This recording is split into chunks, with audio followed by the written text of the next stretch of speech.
Yeah, so how's things in North Andover other than on pause?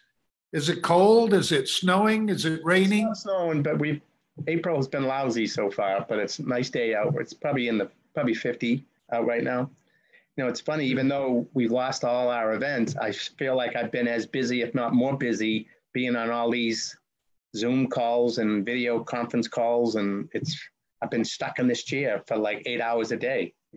I mean, I'm not complaining, but it's just for everything going south, it's still been pretty busy. We ready, Steve?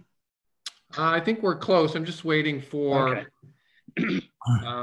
Jenna to give me a sign that we're good on the stream. She said to go right at the top of the hour. So I'll just do a little intro and we will get going.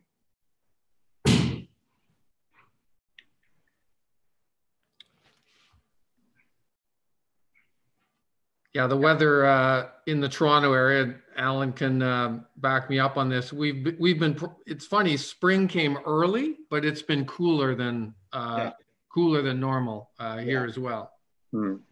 Yeah, same.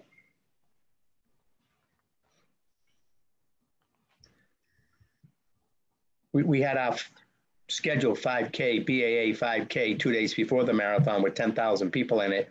And obviously it got postponed, but it snowed about 4 to 5 inches that day in Boston. So everyone was like, well, thank goodness. And I said, no, that would have been kind of fun to put, not a marathon in the snow, but a 5K in the snow. That would have been all right with me. Yeah. We've had a few races in the Toronto area, Alan, that have been like that. Yeah. I think so. But Dave's had a little weather too, with rain and wind and everything. Yeah. Last year, the marathon, I think we went through all 4 seasons in one day. Yeah. It was horrendous.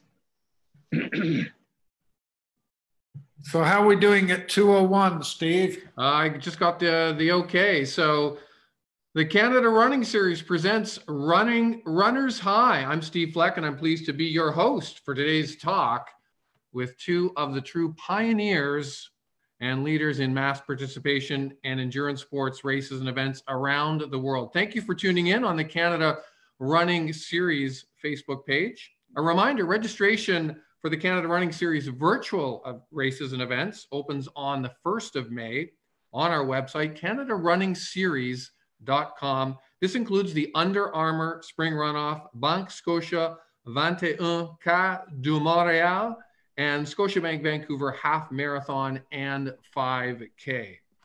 My guests today are, and I'm very humbled, honored, and privileged to be in the virtual room with these 2 fine gentlemen. As I mentioned at the outset, they are true legends and pioneers in mass participation and endurance sports event management.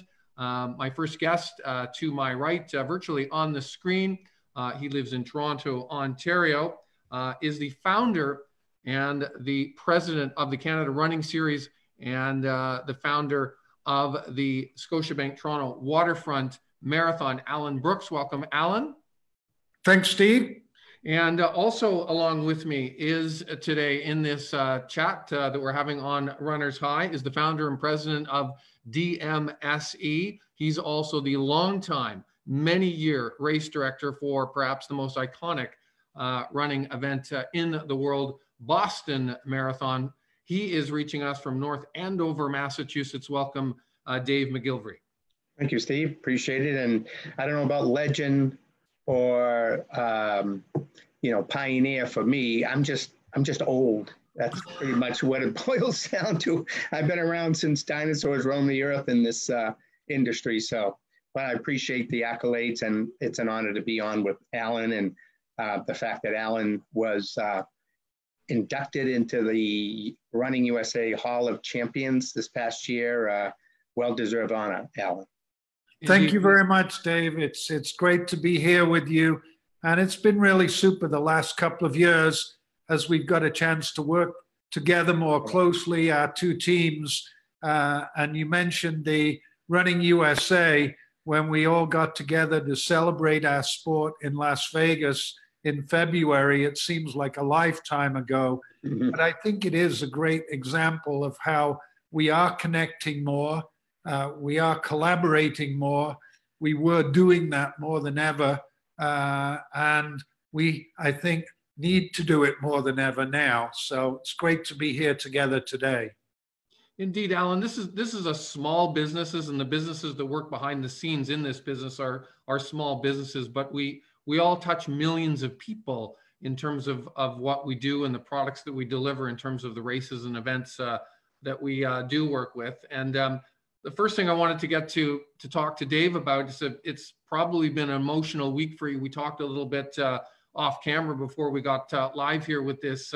It was Boston Marathon weekend. Last weekend, Monday was Patriots Day in Massachusetts, traditional day of running of the Boston Marathon. How did you go this year with it not running? What were your emotions, and how did you get through the day?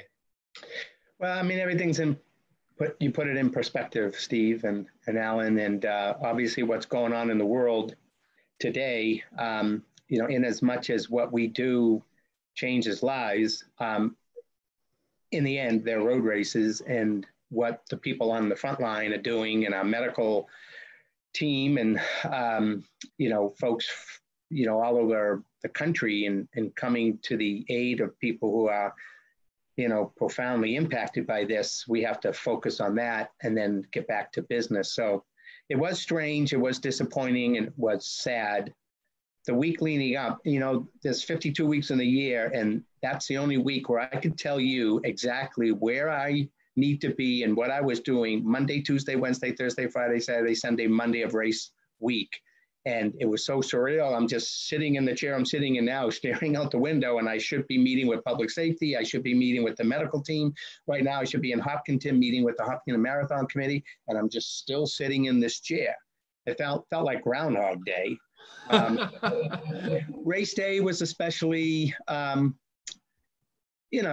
tough to deal with, although again, perspective. And, I live in a nice home, have a great family, I have my health. And one thing about this whole conundrum we're all in is that the running industry, even though we've lost the races temporarily, we haven't lost the ability to get out there and run. And other people's passions have been taken away from them. If you're a little league player, a professional Major League Baseball player, you're not doing what you love to do. And we're able to still be able to get out there and do what we do. So I did what I have done for the last 47 years on Patriots Day. And I went out and ran a marathon the morning of the race, what would have been the race, and just did it in my own neighborhood and had my family with me. So, you try to make lemonade out of lemons, and you try to just turn a negative into a positive. And for me, it actually ended up being a really good day. I really felt good about what I was able to do, have my family around me, and still adhere to the edict of staying away from the Boston Marathon course on that day. Nice. Thanks, Dave.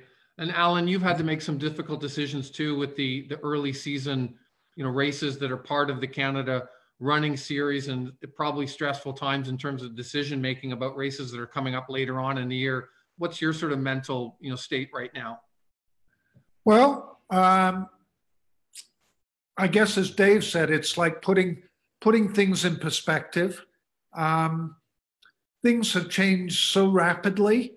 The spring runoff, Under Armour spring runoff that we were expecting to have on April the 4th, Toronto's oldest continuously held road race, not quite as old as Boston, but this would have been the 43rd edition, and it's been through a lot: ice storms, rain, snow, the whole thing. And it has a special place. It pretty well coincides with opening day for baseball. So it's opening day for running in Toronto and Eastern Canada, the Canada Running Series. And as Dave said, it was a bit Groundhog Day, a bit surreal not having it there. But we've really been hit with just a massive challenge, and a totally unprecedented challenge. And I think the magnitude, the scale of the challenge and how rapidly things changed. So a month ago, things looked pretty dark. We were in a pretty dark place. When the WHO declared a pandemic situation on the 12th of March, we went into overdrive, really, and the world changed. We wanted to issue a statement to our community, and I think I rewrote that statement 5 times between Thursday afternoon and Friday morning, the 13th, because everything kept changing. And things were really dark for our Canada Running Series team that next week. I don't think there was a day where there weren't tears with some members of our team because we didn't see a way to survive. All of a sudden, our revenue had gone to zero. We had 18 people and rents and everything else. But now our Canadian government has stepped up and put in place programs like 75% of salary payment. So we're enormously appreciative there. And our sponsors. I think Dave and I share a wonderful honor that our 2 main sponsors are the oldest in North America continuous sponsors. We've had Scotiabank for 24 years, and I think John Hancock is the only sponsor that has, been there with the marathon longer than us in Boston. So the sponsors stood by us, the government stood by us, and so this week we actually had a race director's Zoom meeting with a cocktail hour the other day, and you had to take a drink every time someone mentioned the word pivot in the conversation. So we are actually pivoting now and thinking about not just how we can survive, that we couldn't see that first week, but now how we can adapt, how we can adjust to the new reality, and how positively we can plan for the future. Well, there will be a future. We will get back to running, but let's go backwards a bit, gentlemen. I mean, what inspired each of you to get into this? I mean, these aren't job descriptions, race director, that you see if you take any business course anywhere. When you talk to young kids, they don't even think this is in business schools, they don't even think this is a real business. So what was your inspiration to sort of get into this business initially years ago? And both of you continue to operate with a high degree of enthusiasm, passion, and excitement. What inspires you to keep going every day, even faced with the challenges that the business is facing now? Well, for me, I got started. I had done this run across the United States in 1978 from Medford, Oregon to Medford, Mass, finished in Fenway Park. Then I opened up an athletic footwear and clothing store in my hometown. Then I started putting on events to promote the store. Then I realized I liked putting on events more than shoes on people's feet. And people would come up to me and say, "You think you can earn a living putting on road races?" And I said, "Well, that's where you're wrong." And they said, "What do you mean?" I said, "I'm not just putting on road races." They said, "Well, what are you doing?" I said, "I'm helping to raise the level of self-esteem and self-confidence of tens of thousands of people in America. And you wait, give me 10 years and this thing is going to go off the charts." And that exact thing happened. And then philanthropy entered the space. And that just added a greater purpose for doing this. And we are where we are today as a result. For me, what I get out of it is just that, the concept of giving people a chance, an opportunity to feel good about themselves. I always say to people, "What do you think the toughest part about running a marathon is?" And they say, "I don't know what." And I said, "Signing the application." I said, "Once you do that, you make the commitment, you have the guts to do that. And then you have to earn the right to toe the line. And then you answer the gun. Then you run the course, then you cross the finish line and you get a medal and magic happens. You go home feeling good about yourself. And there's nothing more powerful in this world than to feel good about yourself. It's the very foundation by which we accomplish everything in life. And that's what's going on out in the world. And now, given this pandemic and trying to turn negatives into a positive again, I see more people out there walking, biking, jogging, and running by my front window than I have neighbors I never even knew I had, because they've come out of their bunkers and now they're out there running up and down.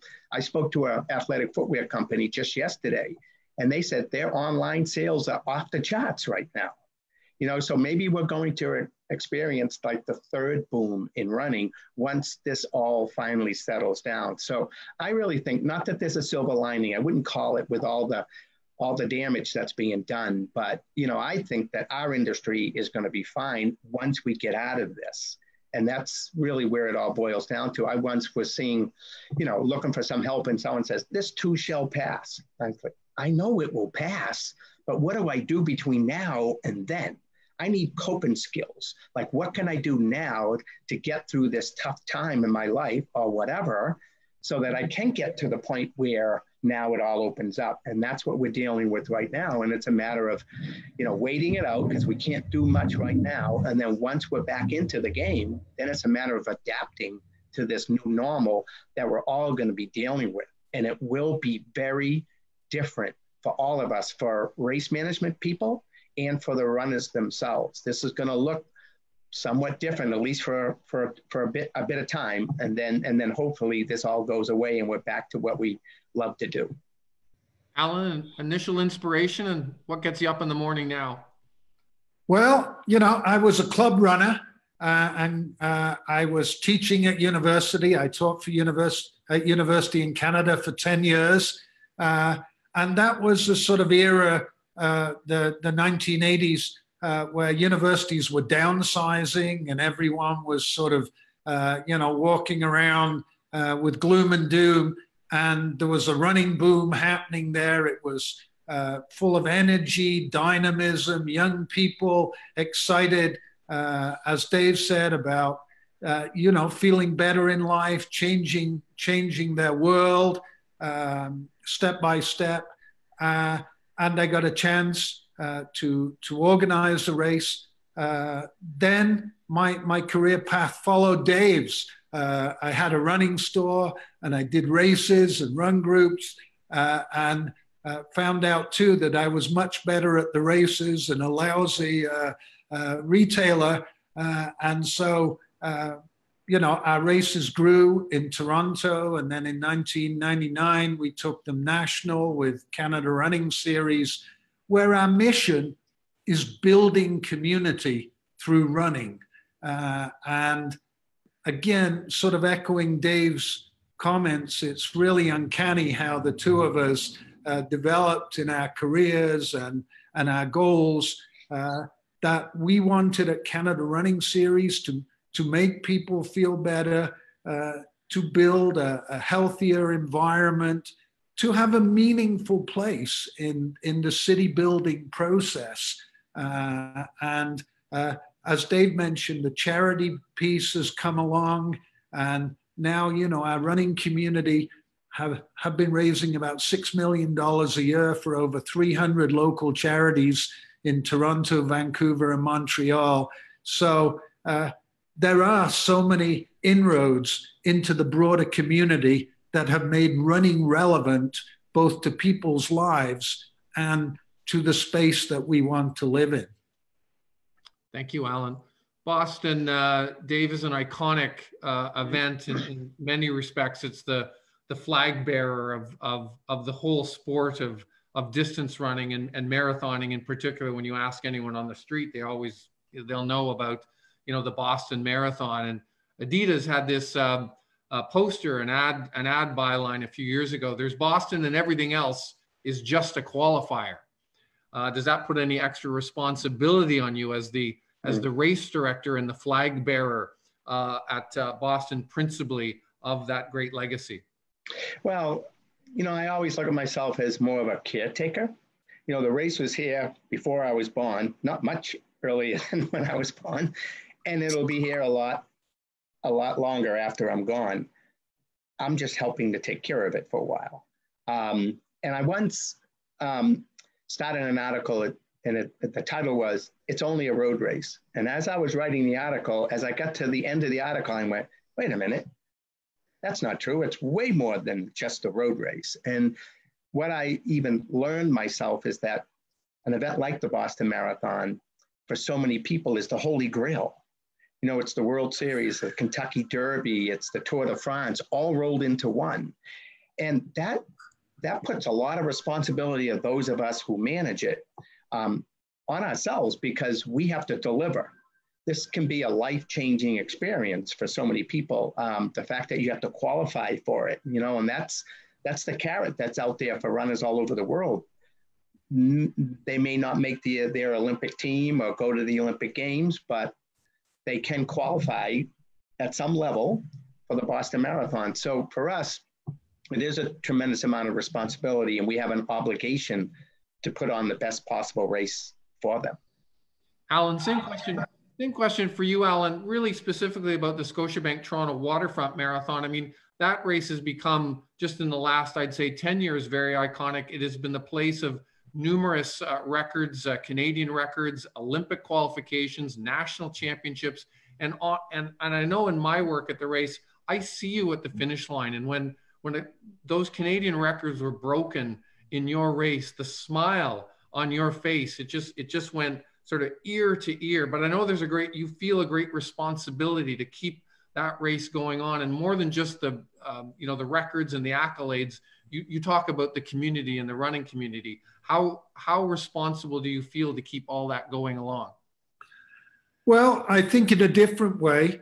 Canada Running Series, the Scotia Toronto Waterfront Marathon, the other 7 races we have, over the last 20, 30 years, we have worked to try and raise the quality, the standards of road racing in Canada, and to positively impact the community and people's lives.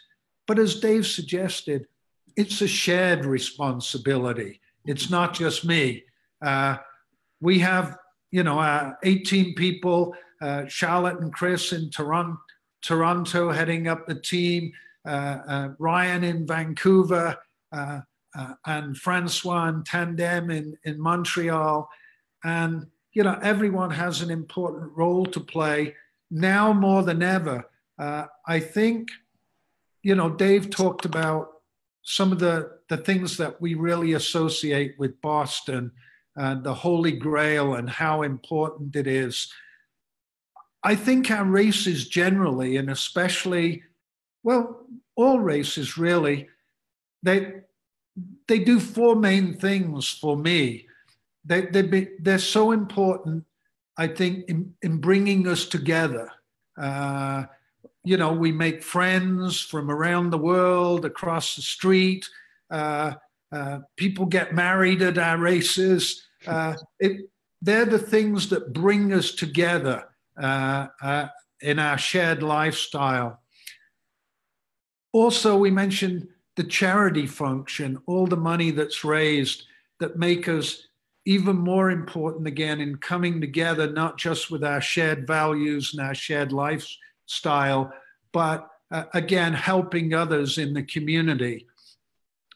And again, I think the third thing that Dave mentioned earlier a little is being the best person that you can be, trying to be a better person for yourself, for your family, for your neighbors, your community, for our elite runners to be role models, not just in the neighborhood or the family, but for a whole nation, a whole country, to motivate and inspire others. And I think sort of finally for me, the races are so important because they give us a goal. Like they said, I got to make it to Boston, and we have to train for that. Yes, we have to sign up for the race and commit to it, but then we have to train. And, is it track Tuesdays? Is it Eliud Kipchoge in the long run on Thursdays and a speed session on Saturday mornings? or the long run on Sunday. And right now, I think we're all having a little trouble figuring out what day of the week it is. Dave mentioned it's like Groundhog Day. And, you know, the races give us that goal, and they give us that structure to our daily lives and that purpose. So I think the big challenge Dave and I and our teams are having now is how we replicate that in a virtual space till the real life space comes back. And we are finding ways, but that's why we're burning the midnight oil now with our teams, burning up Zoom, trying to come up with the URL substitutes for the IRL. And we have a responsibility, I think. Yeah. We owe it to our families, our community, to be there and take some responsibility and deliver. Let's pull that out a little bit from both of you. The whole virtual sort of running thing has started to take off. I was amazed when I was at Running USA, not this past one, the one in Puerto Rico a year and a half ago, you know, how big it had become, like in the United States. And a lot of the race and event management companies, you know, in the US were really like pushing the virtual race thing. And now, you know, as we've talked about, like virtual runs are really all we can do. Dave, what is DMSC doing sort of in that space? And is this something we should be doing more of? Is there more kinds of things that race and event management companies can be doing to enhance the virtual run experience, you know, for the runners? Because ultimately it's all about that experience. I think of experience being the day of, you know, with the 2,000, the 20,000, what it is, but it could be just a great private experience that someone does virtually on their own and, you know, uploads it to Strava. I think the first thing with the virtual phenomenon is for us anyways, is to keep our community connected, because without races, then we're out running around a neighborhood and that's it. And we're running alone. We're not even running as clubs anymore or anything. So somehow, some way, we need to stay connected through this pandemic, and virtual races allows that to happen. Secondly, you know, the whole phenomenon of fundraising. You know, a lot of races open registration and then they had to cancel, but the whole purpose of the race was to raise money for various causes. And now what do? And they can offer a virtual opportunity to continue to, you know, encourage people to raise money for these worthwhile causes that need us now more than ever. So that's important. I think the other aspect to it is, you know, you can simulate race day on your own, in your own neighborhood. If you were going to run in a 5K and that's no longer available to you, then at least give it a shot in your own neighborhood by yourself.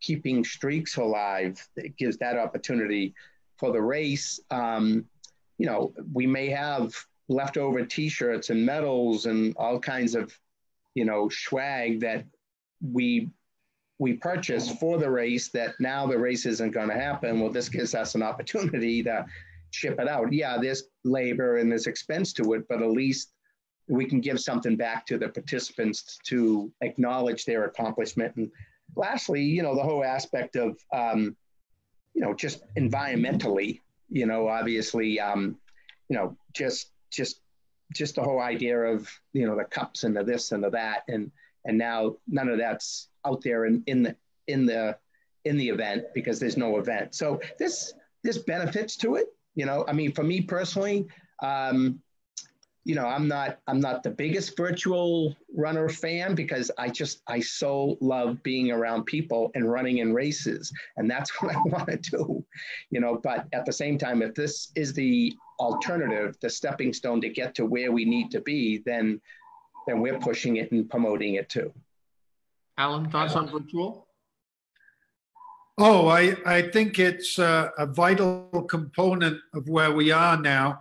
As I mentioned, you know, those four components of races, and Dave emphasized, you know, the connectivity, the keeping us together, the keeping the community whole, of providing goals that races do, of providing motivation, of providing rewards, that medal, that shirt, in the virtual race that we will go live for the spring runoff on May the 4th. People can sign up, as you mentioned, on May the 1st. But you can actually, you'll get a bib that you can put your name on, a downloadable bib, and you can do your sort of flat race outfit the night before with your kit laid out, your bib, and you can submit your time, and then you can also submit a photograph of you running, and it'll be embedded into a finish line photo of you running, and then your shirt, your medal, some other goodies from the sponsor partners like Under Armour, and that will get mailed out to you. A discount for online purchases, Dave mentioned, was so important now. And Dave mentioned the importance of running in making people feel good. And I think now more than ever, we have this responsibility to try and connect our community and provide programs like the virtual runs that make people feel good. You know, we're stuck, we're housebound. It's easy to get discouraged, to get depressed. And right now, I think virtual runs definitely the #1 option. And let's do it, and let's do it together. The thing about our virtual runs too, and I'm sure quite a few others, you can load, there'll be a window of a couple of months and you can keep loading up your time.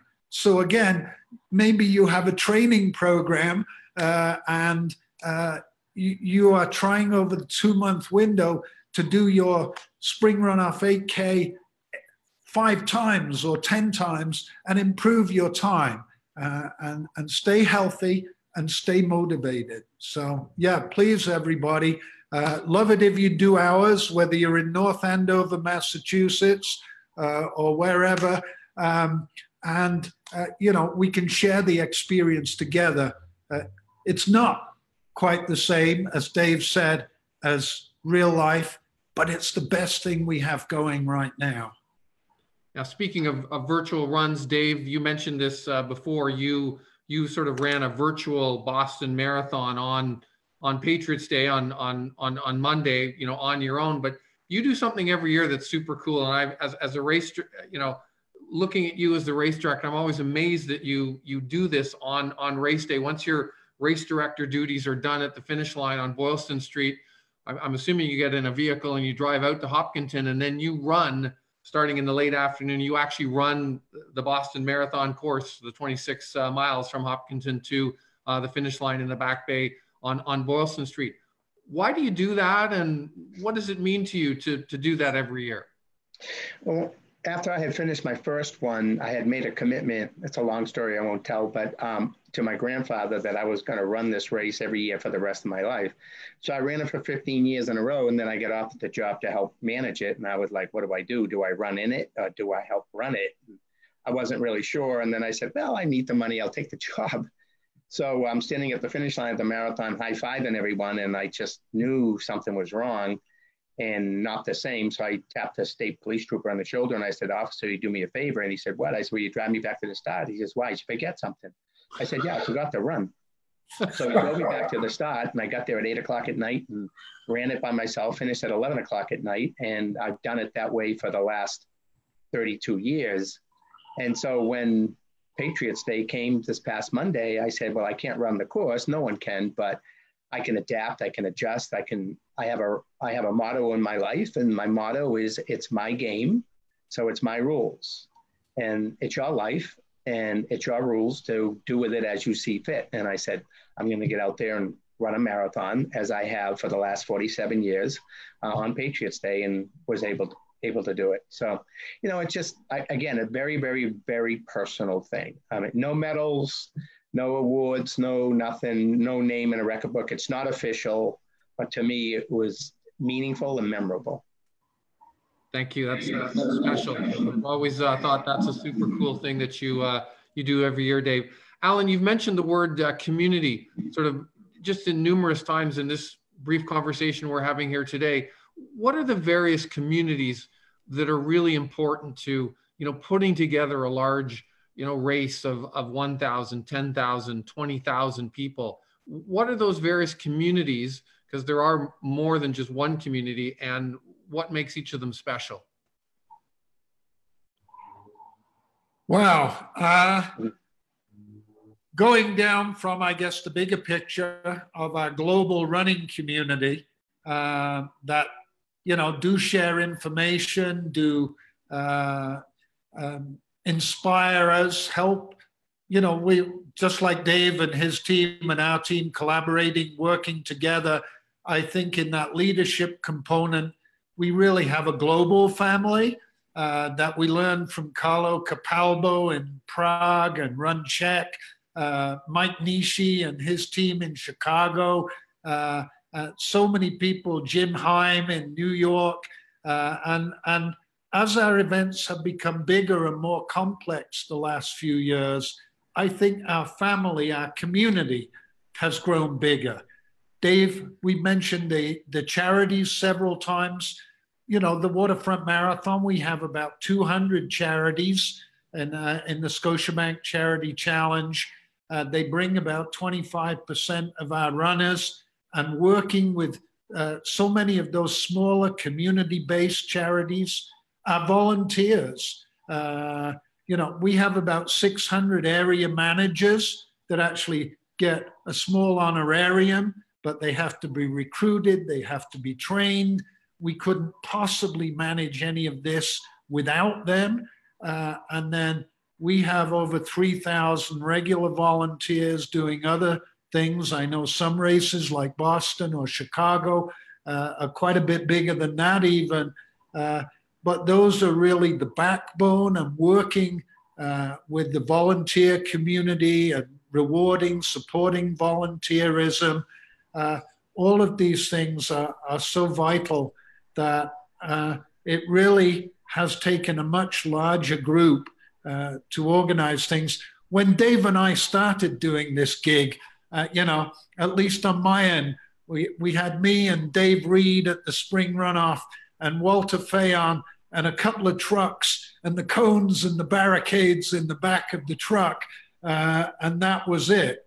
And now we have command centers. I think Scotia Toronto Waterfront Marathon is the only festival or event in Toronto with its own command center, with all the city agencies involved there.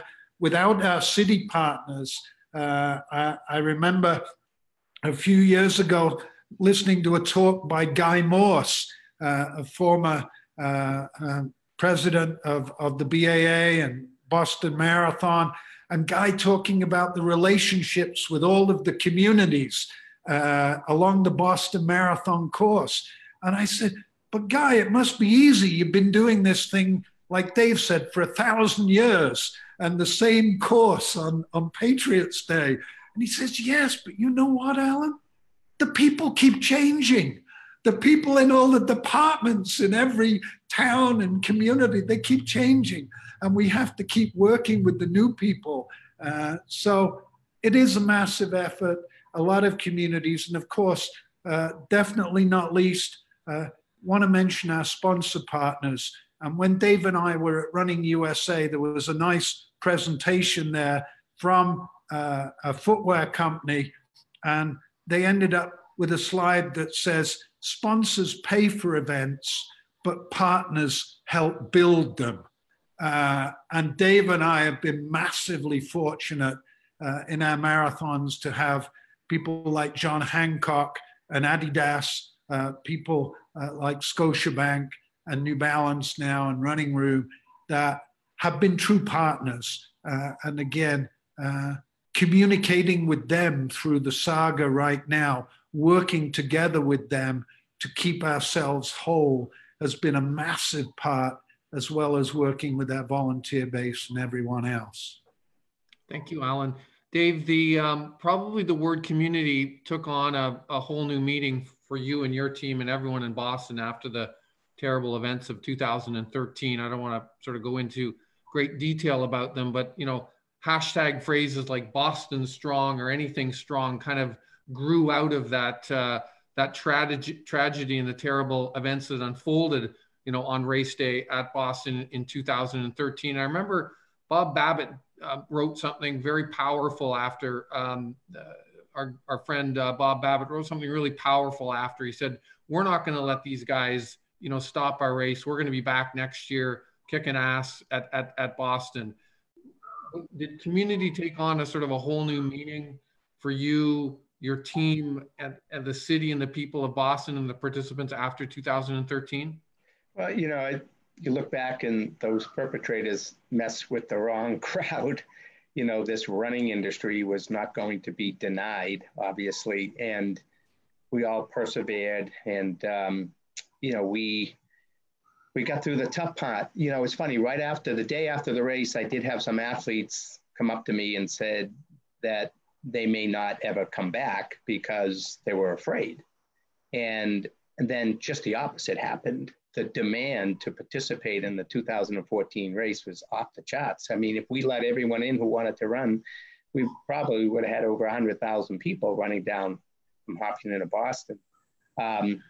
But as it all turned out, and everyone knows, it was the most epic marathon of all times. I mean, just having Meb win, an American for the first time in 30 years or so, and having the names of the victims of the bombing on his bib number. It was a glorious day, a lot of tributes to those who were profoundly impacted. And we did just that. We took back the finish line. We took back Boylston Street.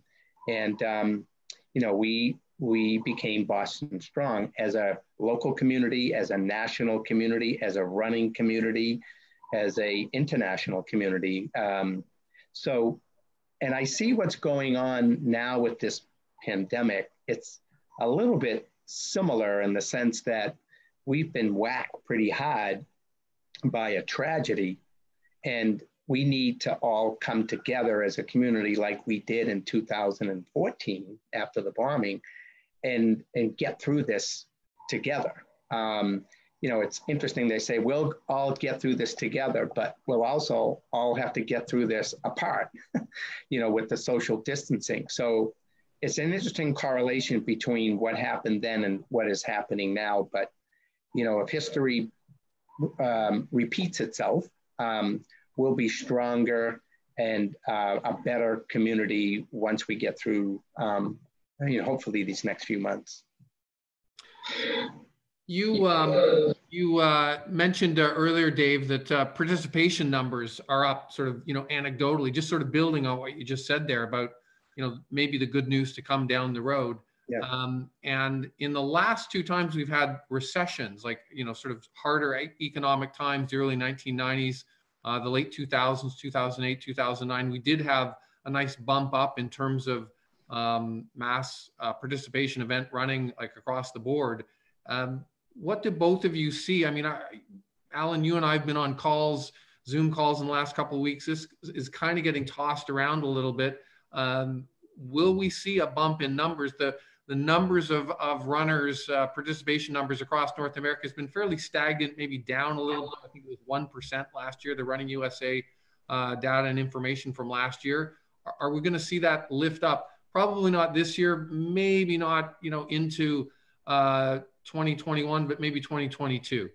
I think you hit the nail on the head in terms of it's not going to happen right away. I think we will see a bump up, but it's going to take a while. I think there's still going to be a little bit of the fear factor for everyone, to come out and be part of mass gatherings until the vaccine is developed. And, I'm just saying what everyone else is saying, but, there's so many people behind it. Alan and I have a sponsor, Lululemon, and they've come up with such an innovative approach to this whole industry. And the way they approach it and the way others is very different. And they've been incredibly successful. They're the greatest partners you could ever work with. And by virtue of what they do, I see a bump up because of an organization just like them. We were heading in that direction in 2019. Alan has races with them. We have races with them. So we were already heading north with all of this. And then now this is going to be a hiccup, but I think we're going to come back and get even stronger with companies like a Lululemon and other companies that Alan mentioned. Alan? Yeah, for sure. I think, as we're saying, unlike 2013, 2014, it's not going to be a flip from a specific focused action tragedy and then boom, bounce back. It's going to be a slow and gradual rebuild. But yeah, I think Lululemon have done an amazing job of making running fun again, but also part of a gradual process of integrating running and the benefits and the joys of running into a broader lifestyle, a broader way of life and community. And one of the slogans they had is bigger than run. So we have attracted in these races people whose values align, and sponsor partners have been people like Noon, because they promote clean product, clean sport, clean planet. We use Tesla as the electric lead car and many other things like that to attract, to provide an attraction to people who are hoping to change the world a little bit, to change their lifestyle. And Dave and I, we've been reading a bunch of stuff too, like pollution levels are lower than they've ever been measured across the globe now. And so in a sense, we've shut down, we're in lockdown, and we have a tabula rasa now. We have a chance to remake our races, remake our society, our world in the kind of place that we really like it to be. A better world, a world where we are connected and we are caring and we are sharing and we're building sustainable cities. So the future is exciting, but it may take us a little while to get there, starting with smaller races, testing our toes in the water, as it were. And then, yeah, we hopefully will be back bigger than ever, because running isn't locked down right now, and there are more people out there looking for that way of life. And that's, I think, what the Lululemon people captured. And the finish lines that Dave and I have with the Lululemon races with our teams, they don't say finish line.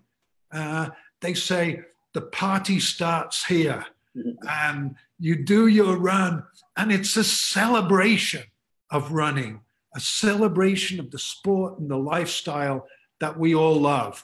And we will be back to that. We can keep doing it virtually now, and then we are going to be back in smaller groups and then bigger and bigger groups to get out there and be bigger than run, and the party will start again. Lululemon, when they launched that Seawees run in Vancouver, Alan, they did almost everything different than the sort of the standard way that running races were run sort of at the time. And they really upset the apple cart. But as you put it, they were all about the experience. They were years ahead of where, you know, many other, with all due respect, many other races and events and event managers across the business were at the time. And now everyone talks about that experience and how potent and important it is. Boston, I mean, Boston Marathon is the Boston Marathon, Dave. You don't really need to, I know you do a great job there, but you don't really need to do much for experience, if you know what I mean. But, you know, other races really have to go out of their way to find, you know, what is their experience. So that's what we may now see. This could be, and again, I don't want to talk about silver linings when people are in hospital emergency rooms, but, you know, down the road, this could be an industry reset for us. I mean, for years and years and years, we've just been doing this, cranking the same thing out. You know, line them up, send them off, water stations, cross the finish line, get your banana, get your bagel, and see you later, your medal, and see you later, goodbye.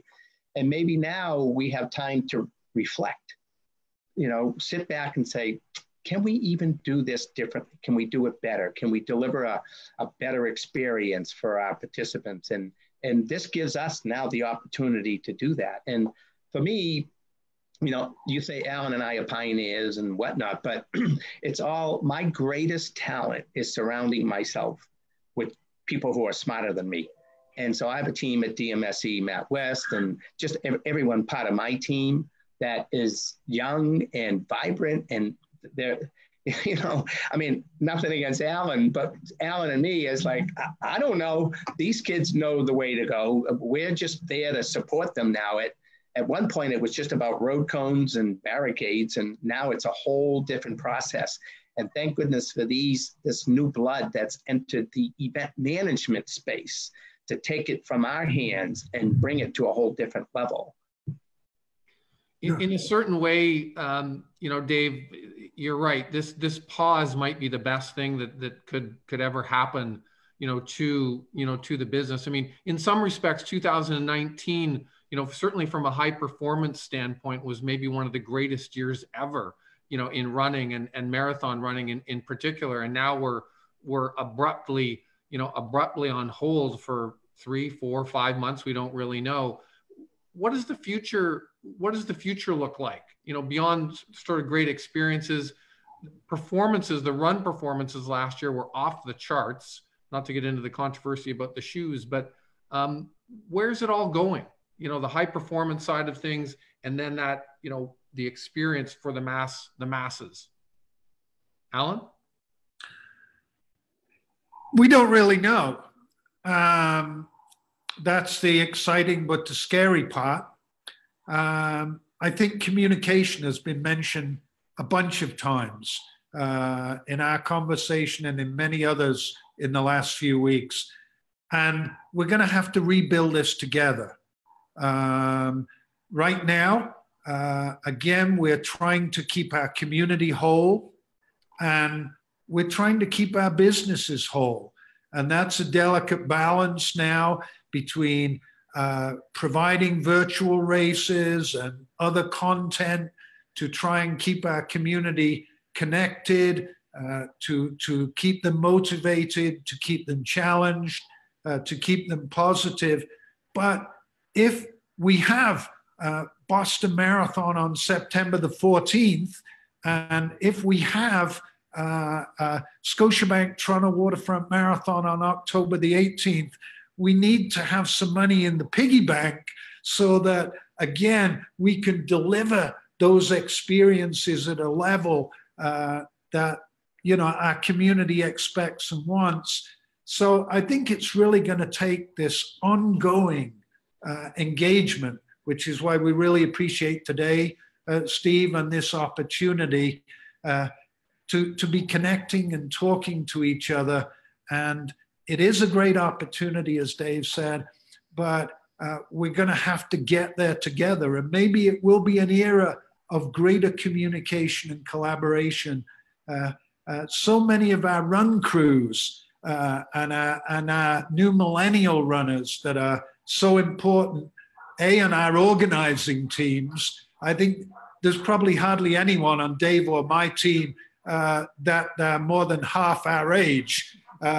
And, they feel like we screwed up the economy, we screwed up the environment, and they want to do things differently. And so maybe this is the chance, and maybe we can do a lot of careful listening and a lot of careful collaborating. And together we will build a new running world, a new running space. But we'll have to be careful with the pennies too, so that we can all stay whole, as the financial impact as well as the health impact is the other massive, massive part of the challenge right now. Well said, Alan. Final thoughts briefly, Dave, to you? No, I just, I remember at the 2012 Boston Marathon, I stood up on the starters platform and it was 90 degrees out. And I said to 30,000 runners, that we're a team.